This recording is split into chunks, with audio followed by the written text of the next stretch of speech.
Hey, what's up guys? This is Prapreet and today I want to go over how you can edit your photos on Adobe Lightroom Classic CC. So without further ado, I'm going to go grab my laptop and my SSD. I have some photos in there for you guys that I'm going to be editing. These photos are going to be in RAW mode. I think this is important that I mention it before we actually go into editing these photos. So there's two basic types of file formats that you're going to be looking at when you're editing photos. First one being the JPEG. Everyone kind of shoots JPEG. I believe iPhones shoot on JPEG unless they're not on live mode, which is like HVEC or something like that, or you might get a PNG image. They're pretty much similar, except PNGs have alpha pixels, so basically it allows some parts of your image to be transparent. So for example, if you have a logo or something, PNG would come really useful. So for photos that you're going to be editing, most likely out of a camera or something, you won't have alpha pixels that you don't have to worry about. So even if it is PNG, it's kind of just like a JPEG at that point. It might be in a higher resolution, higher bitrate, etc., but at the core basic that I wanted to talk about, it's probably going to be the same. And then you have the .raw or CR2, etc. files from your camera. These basically allow you to edit way better. So for example, you have a really dark image and it's way underexposed. To expose that properly from a JPEG, it's really hard. You'll see this in the file size as well. So the file size for a JPEG might be like a 3 megabyte file. Same file in RAW is going to be like 25 MBs, but you see the difference. It's like 5 times more. And if you have like a really high-end camera which has like 40 megapixels, something like that, your photos automatically grow in size if you're shooting RAW versus JPEG. So if you're shooting something that if you want to save some space on your SD card and you're running low and you're shooting RAW, you can switch to JPEG. At least you're getting something. But the drawback is that you won't actually have the control to edit if you mess up. So you won't be able to like fix your colors as good as RAW photos. You won't be able to underexpose or overexpose your image to expose it properly. So these are the drawbacks when you are shooting in JPEG, but at times that's all you have. And you need to know what the differences are. And if you're shooting properly, I don't think that you'll actually have to change all those things, and you need those controls. But personally, I have big cards. I usually back up everything, so I have enough space to shoot RAW. Most of the pro photographers actually do shoot in RAW, so you don't have to worry about any of that. Just shoot RAW. And if you do mess up some shots, and some shots are just run and gun, so you can't always get the perfect lighting. You can't always get like the perfect set colors, everything like that. So if you are that kind of person who likes to just shoot the moment, make sure that it is in focus and just shoot, and then in post you can go and edit. So without further ado, I think I've said enough. Let's go in and edit these photos and let's see how it goes. So as you can see, I already have a setup here. You basically need to create a catalog. Catalog is basically like a library where all your photos are stored. So for example, here we have our catalog set up, and you can see I have some photos already selected. So we basically have two different modes here that I like to edit my photos in. If you are a beginner, you can actually look at the library. This is where everything is being imported, and that's kind of just the main purpose of this menu bar, is that your photos are imported into the system, and you can see the hierarchy of the folder structure and all those kind of things, and you can see how your photos are being imported in. So basically, if you have your catalog ready, you can go in File, New Catalog. You can create a catalog, and it'll basically kind of log out of this catalog, open the other one. But at the moment, we have this catalog here, so we're going to go into import, and then we'd select your photos at that point. So you select your source on the left side. Okay, so basically what happens is you won't actually be able to open all these photos unless you have the specific folder open, or you can just click on include subfolders, and basically collapses all the images into one little folder for you, and it shows you there.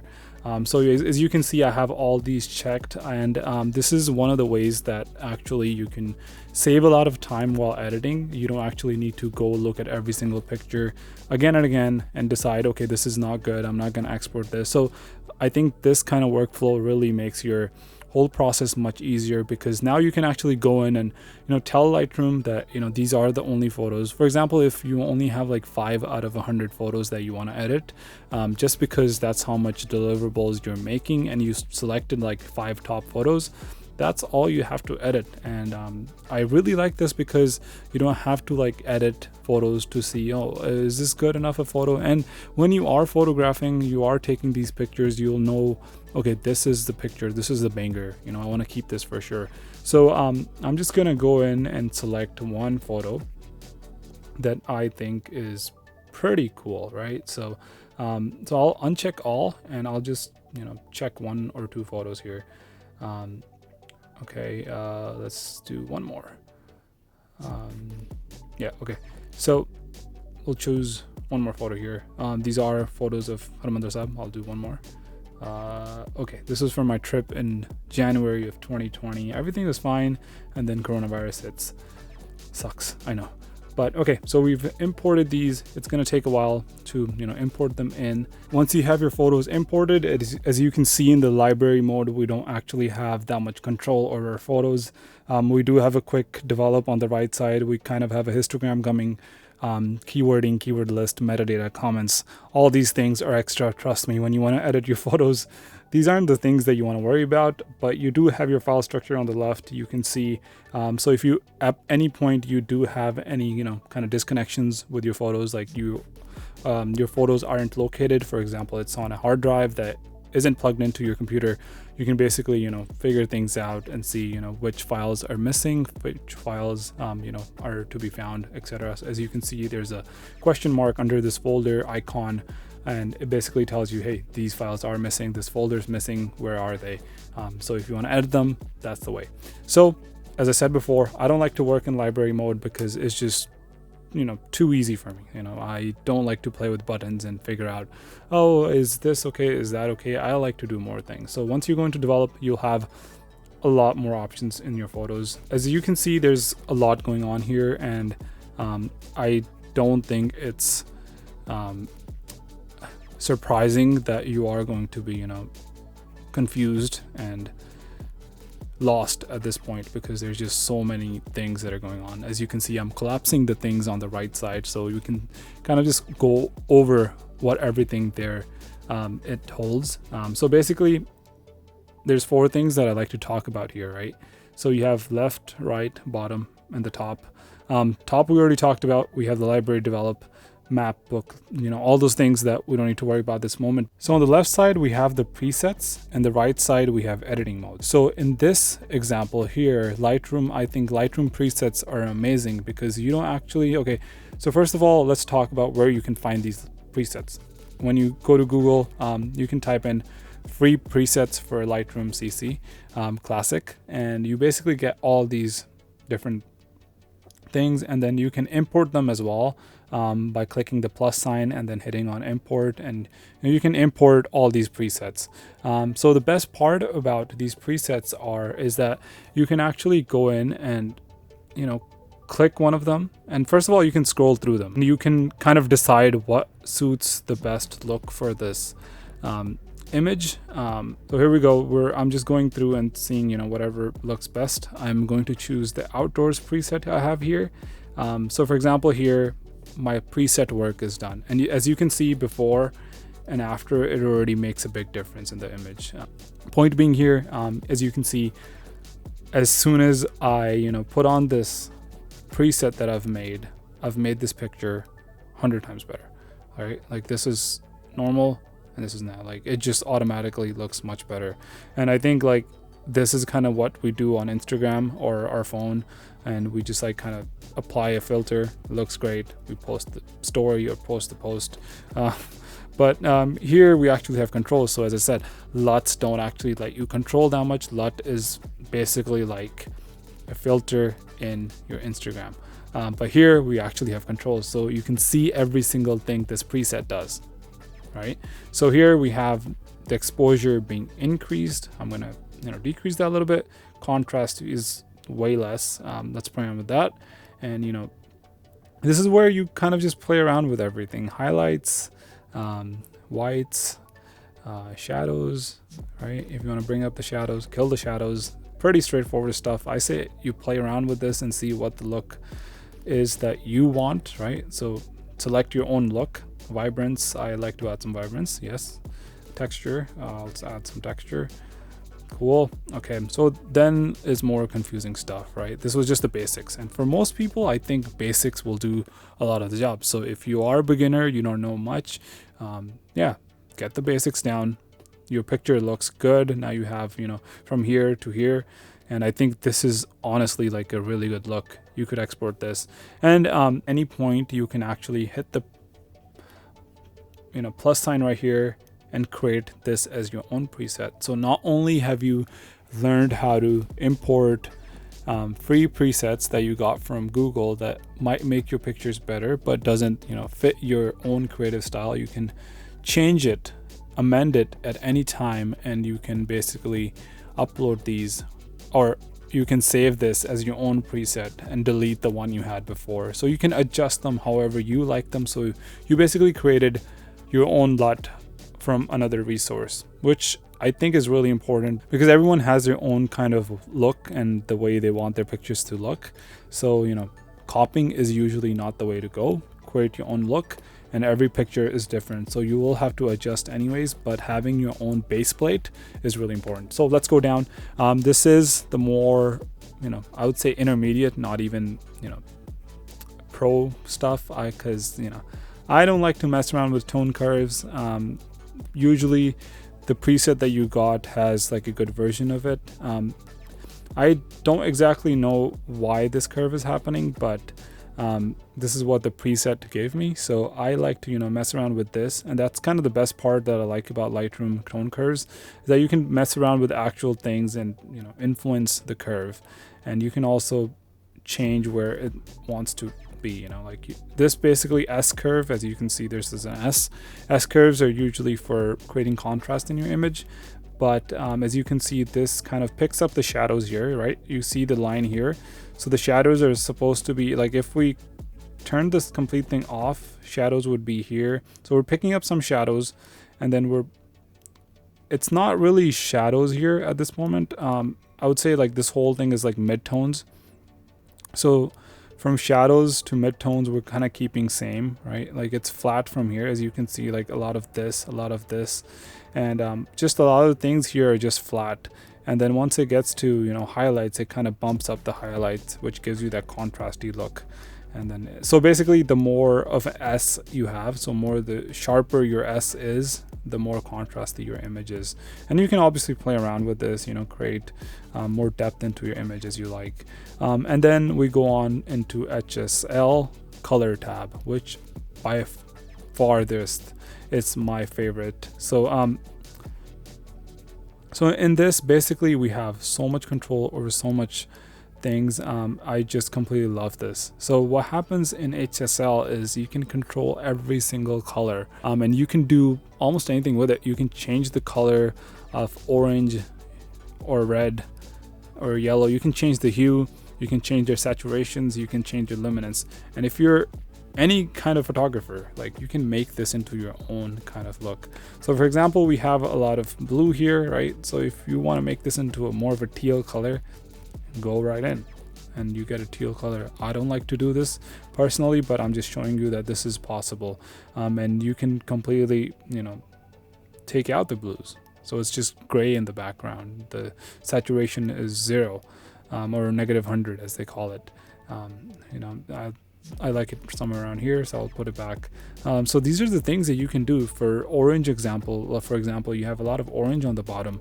You can actually, like, you know, make it darker, right? All this orange became dark. I'll revert it because that's how it's supposed to be. But yeah, so these are the kind of things that you can do. So another thing you're probably wondering is, okay, I've applied this. How do I copy this whole setting instead of making a preset every single time? So you just go to the next photo, and for Max, it's Command, Option, and V, and it basically pastes all those settings onto the next image. And then you go on and you do the same thing, you know. So you adjust it however you like it. You go through the whole process again and again.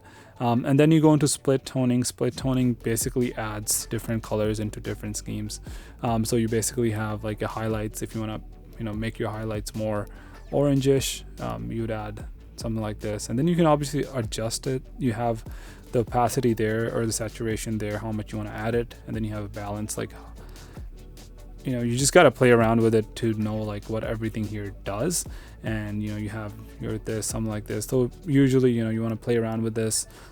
It takes a while to get learn this thing. Usually you want to go opposite. So if you're going warmer towards the highlights, you want to go colder towards the shadows. So go maybe like orangish brownish color towards your highlights, and shadows go like bluish, so that kind of makes sense. But if you are using a lot or preset, you don't need to worry about this. You can turn it off. Your pictures are going to look great. I don't think I've touched this. I used to touch it before when I was a beginner, but once I explored all these presets, I don't even touch this. I basically just play around with the basic settings, the curves, and then it will be the HSL or color tabs.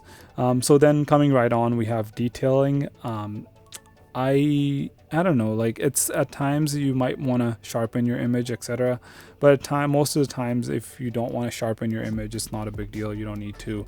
And then you can add some noise reduction if your picture is noisy, etc. at night, high ISO stuff like that. You can fix that here. You have lens corrections, which basically allow you to remember how I was talking about how Lightroom does things for you. So for example, here, this is kind of what it's supposed to look like, but because Lightroom has these automatic corrections for your lenses, etc., it's going to try to mimic some sort of fixing algorithm into your photo, making it distorted and transformed into some way. So you can click that enable profile corrections, and it'll keep your image as it was shot. So you can go back and forth. As you can see now, it doesn't actually change your image from the sides. It doesn't distort it. It doesn't transform it. It looks perfectly fine here. Okay, so you have that done, and I've never actually used this. So if you have a good camera, a decent camera, you're not gonna have to touch this. Like, I don't really use this unless there's something really bad with an image. Then you come right down into transform. I think this is like one of the really important aspects. I do want to click on constraint crop, so it keeps my whole image fixed. As you can see, this image on the left is kind of closer, or you just gotta think like, oh, how would it make the image more perfect. You can rotate it into so I basically want to line up these bars here into the same alignment. Okay, so now we have some sort of image looking here, but obviously it's still not straight. I don't believe it's straight. Rotate isn't going to fix everything for you. So what you're going to go into is this top thing right here, and here you can actually crop your image. So this is the way you want to crop your images. Rotate it like something like this. I think this looks more realistic, more real, more flat, straight. And then you have this right here. It's basically a brush that you can if you want to make some quick adjustments into your picture. So for example, I have this here. If I want to just cover this up with let's say this, it basically takes this part and it replaces there. So if you have a portrait of some sort and you want to cover up a pimple or a bruise or anything like that, you can definitely do that with this. And the really good thing, as you can see, my fans are kicking in. You might be able to hear them. As you can see, like, Lightroom actually kicks in pretty nicely here, and it really like automatically detects where like similar pixels are. So for a picture of a portrait, it's going to like automatically see like where the similar browns or like the color of the skin is, and it basically fills that in for you really nicely, so you don't have to do any of the guessing or moving around, etc. So I'm going to take this out. Obviously you can have a feather there, so it's softened out, and you can have the size of your brush as well. So that was that. Red eye correction, pet eye, I never actually use because I never have the on-camera flash. I've never used this. You probably don't have to use this anyways. And then we have a gradient kind of selector here. It's a graduated filter. That's the right word. I call it the gradient corrector or whatever. So you can basically drag this down, make your selection here, and you can see that if I now add some adjustments into the basics here, it basically, you know, it basically only applies that to the top part. So as I decrease the exposure here, you can see only decrease it at the top and rest is fine. So I usually don't want to go all that down. You don't want to play with the exposure at that point. I say that you go with highlights, because even if you are selecting here, you're only going to be applying it to the highlights at the top, and then you can, you know, up the shadows. So for example, you know, you just play around with this and see whatever works best for you. I don't want to put in the saturation that high. Yeah, so sharpness maybe some, and that's it. And that's it. And then same thing as the brush. Now you or the graduated filter, you have a circle option as well. You know, you can click on this and it'll basically do things for you like this. As you can see, it's selecting the outward, so you have the option of inverting. So you can make something like this, and you just play around with your setting. And then again, you have a feather option. So how hard do you want your selection to look like? So for example, at 0, you can see the edge pretty clearly, right? So that's just kind of way it works. And then, you know, I just really didn't want this at all. So, you know, right there. I think this picture looks much better than before, like before and after. It already makes a huge difference. And then you obviously have a regular brush. Same thing as a graduated filter, or, you know, circular filter, radial filter, as they call it. You know, here you can actually select things and, you know, do whatever you want to do. As you can see, the saturation is at 88, saturation is bumped up, so it's kind of just like painting in at this moment, which is pretty cool to, you know, just mess around with and have fun. As you can see, like, you don't have to be perfect. It's going to just increase the saturation of every single object, and that's why I say, like, you got to play around with these things to learn how they work. But yeah, so this is basically it. I think I covered everything almost. And another thing that I didn't mention was this is the white balance. So if your photo is too blue, too orangish, too pink, too green, so you can play around with this and make sure that you have the best colors. Obviously, if you're shooting with raw photos, these will be, you know, really handy, as you can fix a lot of things. JPEGs, sometimes it doesn't let you, but normally, you know, you'll have the control if you're shooting raw. And if you shoot properly, you won't even have to touch this. You can leave it as shot and you don't have to worry about this, but you have different options here. Daylight, as you can see, you barely changed anything because, you know, it was in daylight. And then this is shade. I actually like this better. Tungsten. Oh, actually, let's go to shade. You know, I like that. So you have presets to work around with, so you don't actually have to manually set everything and look for the perfect time and spend like 5 hours editing one photo. So this kind of just, I think, is really great. You know, you get to play around with it from beginning to the end, right? So last but not the least, I want to talk, it's not the last, sorry. So next I want to talk about how you can sync photos all together. So basically I have this one photo selected here on the bottom. I'll select whole thing by holding shift, and I just select the last. It's basically like a multiple selection in your Finder, etc. So you go up into your menu settings, and then you go into sync settings, and then you basically select, I would select everything, you know, if you just want to select everything, and you will have all the settings which are pasted all throughout. As you can see, they aren't the perfect settings, but these are kind of, you know, just copied on from the back. And you can actually create a reset preset. Reset preset, that rhymes. So basically you have a reset preset here. I have mine somewhere around here, and it resets the whole image except the crop. So you can go into crop as well, and you can reset, and there we have it. Yep, so, you know, here we have most of the things that are resetted in this. Yeah, or you don't have the transform as well. So this is the original photo, and then you can basically apply this setting into the next photo as well, and it kind of gives me the original photo here. So this was basically it. You can edit these photos. If you guys give me, like, you know, some requests in the comments, maybe I'll, you know, add these photos, the raw photos, so you guys can edit. Do give me credit if you steal these photos. Don't steal them in the first place, but So last but not the least, I totally forgot about this, but how do you export your photos? You basically, what I like to do is I like to, select if there are a couple photos out of a whole, import. So basically you can also see here, like you can select all photos, quick selection, or previous import. I usually use the previous import version a lot because I'm using the same catalogs over and over again. Who has the time to, go in and edit all these things? So I basically use the previous import. Whatever you import last, it sticks there. Otherwise, if I do need to refer myself back into the older photos, I would go into all photographs, and at that point, I can go in and edit that. So I would go Command A for selecting everything. Go into File, and then hit Export. And here we kind of have our own thing.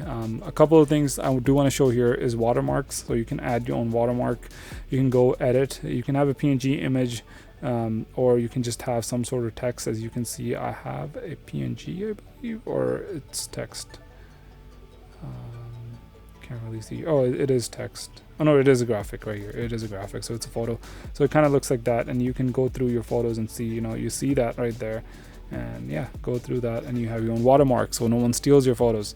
So that's about it. And then you select that, and then you have a metadata.